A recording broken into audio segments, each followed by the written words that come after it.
Hola, muy buenas noches, compañeros y profesora. Nuestro grupo, conformado por Leslie García, Lucía Socarrás, Zulima Pérez, Karina Villa y quienes habla, Lina de la Hoz, les estaremos exponiendo el artículo de revisión Cómo se fundamenta la neurorehabilitación desde el punto de vista de la neuroplasticidad. Para ello, les estaremos exponiendo el artículo en cuestión de forma detallada y minuciosa para que podamos entender este postulado. Bienvenidos.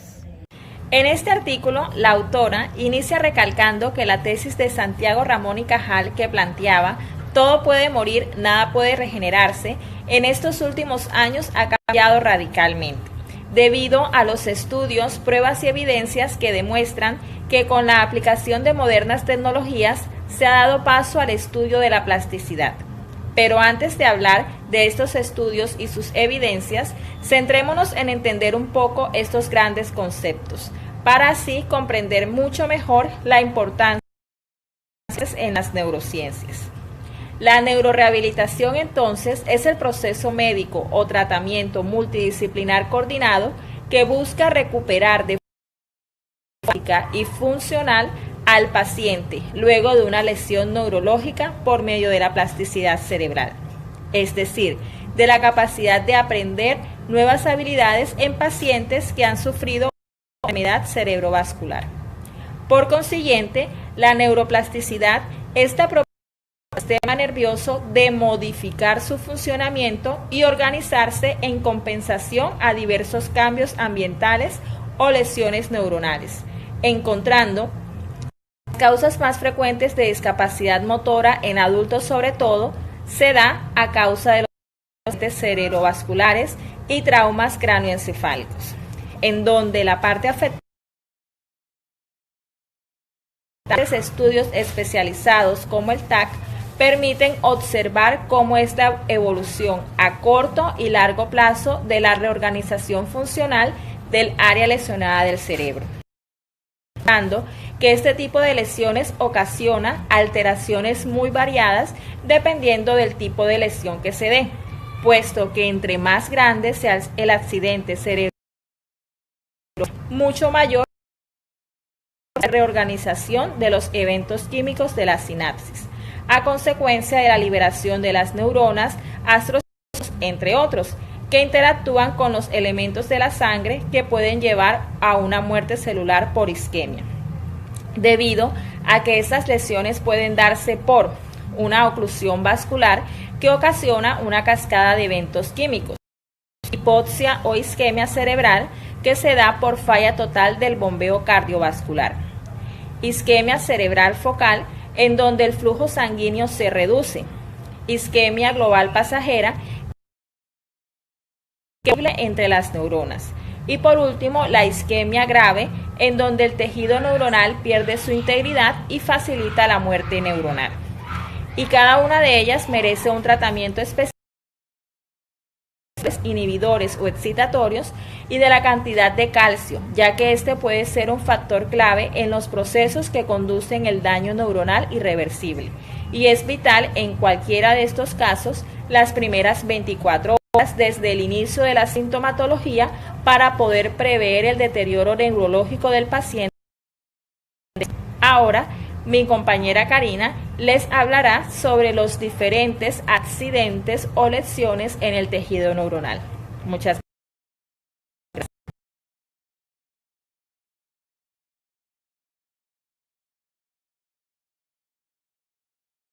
Buenas noches, mi nombre es Karina Villamurillo y como les comentó mi compañera, les estaré hablando de los accidentes cerebrovasculares, zona penumbra isquémica y ventana terapéutica. La obstrucción de un vaso sanguíneo cerebral ocasiona dos tipos de lesiones al tejido neuronal, la inmediata y la tardía. Esta situación ofrece un periodo útil de varias horas para el rescate de las neuronas que se denominan zona penumbra isquémica, posibilitando así la reversión del déficit neurológico inicial y la preservación del tejido cerebral.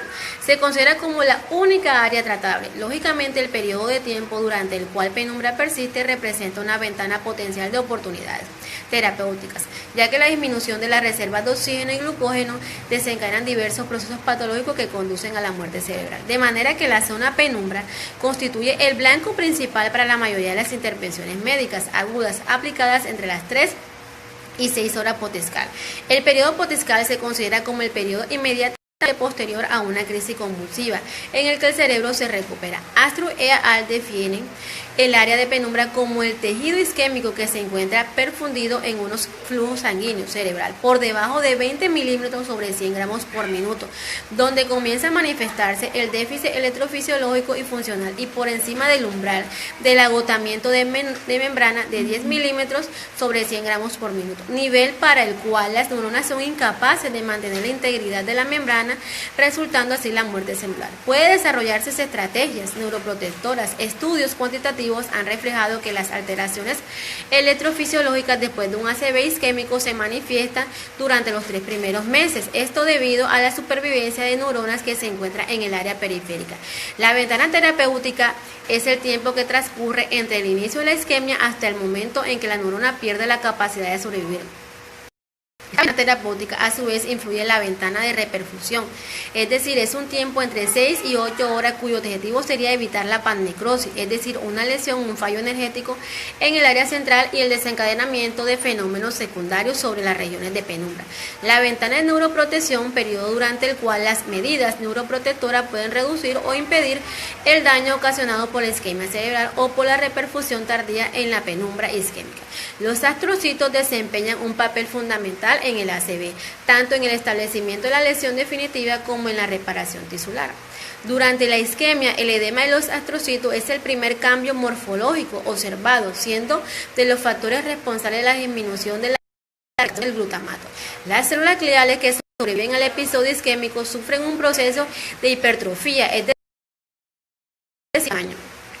Ha sido relacionado con el mecanismo de neuroprotección y reparación de lesiones isquémicas. La neuroplasticidad ha investigado que en pacientes de lesión del sistema nervioso central ha permitido reconocer la posibilidad de la recuperación parcial o total de algunas funciones perdidas o en su totalidad, para lo cual se ha postulado diversos mecanismos tales como el crecimiento del axón, la dendrita, el establecimiento de nuevas sinapsis o cambios en el funcionamiento y ya existentes en el incremento de actividad y vías paralelas a la lesionada, siendo estos mecanismos espontáneos o generados por la intervención terapéutica. Plau ha demostrado que el sistema nervioso se remodela continuamente a lo largo de la vida y tras daños por ACV mediante la experiencia y el aprendizaje de respuestas a su actividad. Muchas gracias, compañera. A continuación, mi compañera Zulima Pérez.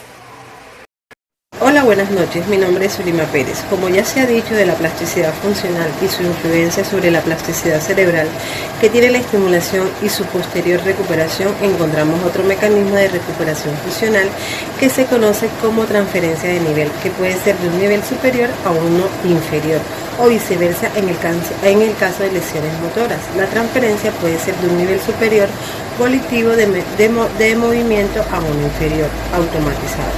Así, en el caso de lesión de un miembro superior por lesión cortical que impida al paciente realizar los movimientos volitivos con dicho miembro, se recurre a formas más consolidadas de actividad como lo son los movimientos automáticos de ambos miembros insertados de acciones combinadas, como son la transferencia de un nivel inferior a uno superior de movimiento. Es lo que puede verse en la rehabilitación de lesiones subcorticales. Según Gradman y Lindman, en 1999 en el ser humano se han observado evidencias de al menos 4 formas de plasticidad funcional. La primera es la adaptación de áreas homólogas contralaterales por mecanismos de desinhibición. La segunda es la plasticidad de modalidades cruzadas, reasignación de funciones a un área no primariamente destinada a procesar una modalidad particular.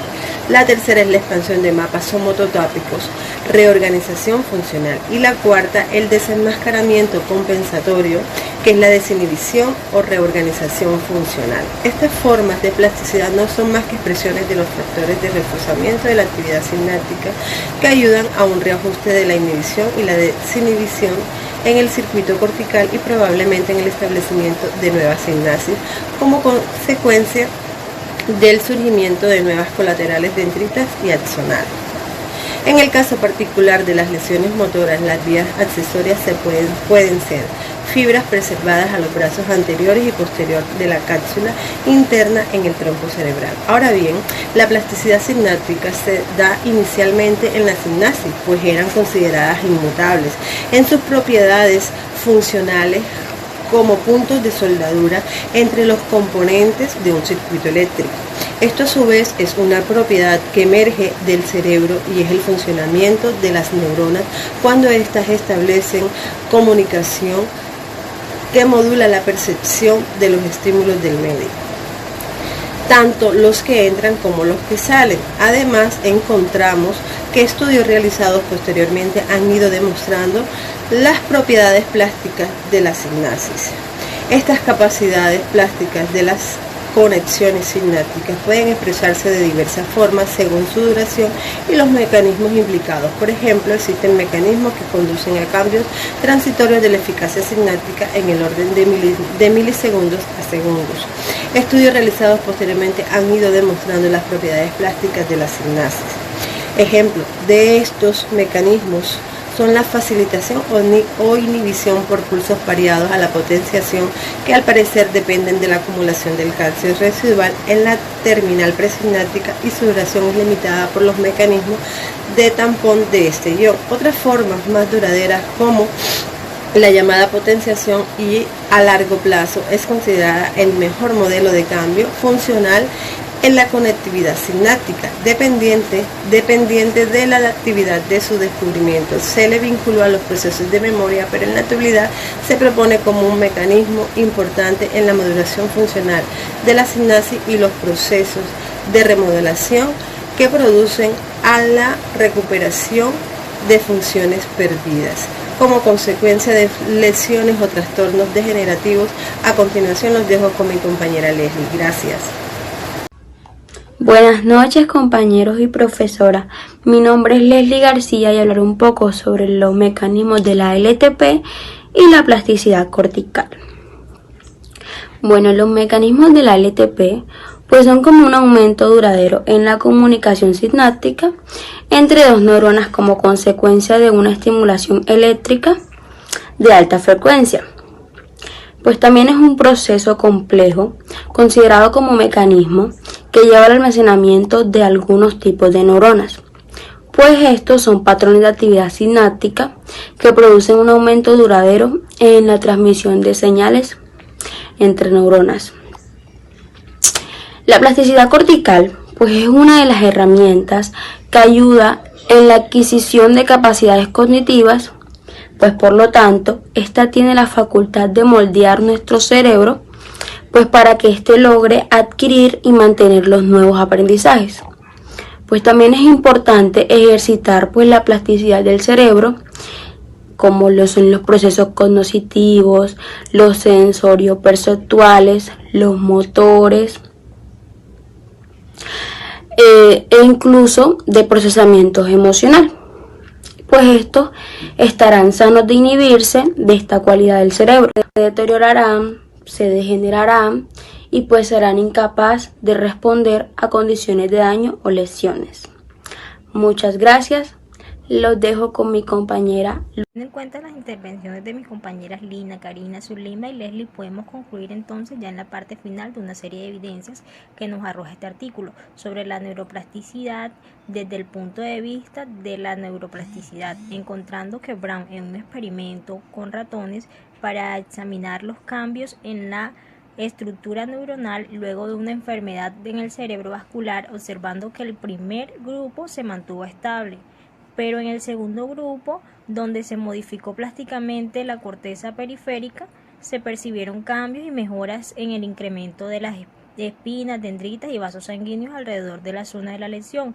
Ahora bien, en cuanto a la evidencia de la plasticidad cortical somatoma en humanos, se detectó que a partir del mapeo en las áreas motoras del número de puntos excitables sobre el cuero cabelludo, y así establecer un centro de gravedad que sea un punto óptimo de estimulación, y es vital entonces conocer la magnitud de la lesión para poder determinar la probabilidad de recuperación motora del hemisferio cerebral que haya sido afectado, puesto entre más tejidos comprometidos por la lesión o menor o poco será el tejido de la reserva funcional a recuperar, pues se reclusan varios grupos de neuronas para poder apoyar el proceso de recuperación de la neuroplasticidad, ocasionando una mejora considerable en el paciente. Todo esto es posible a que las tres cortezas cerebrales, al presentar cierta independencia entre sus aferencias y eferencias,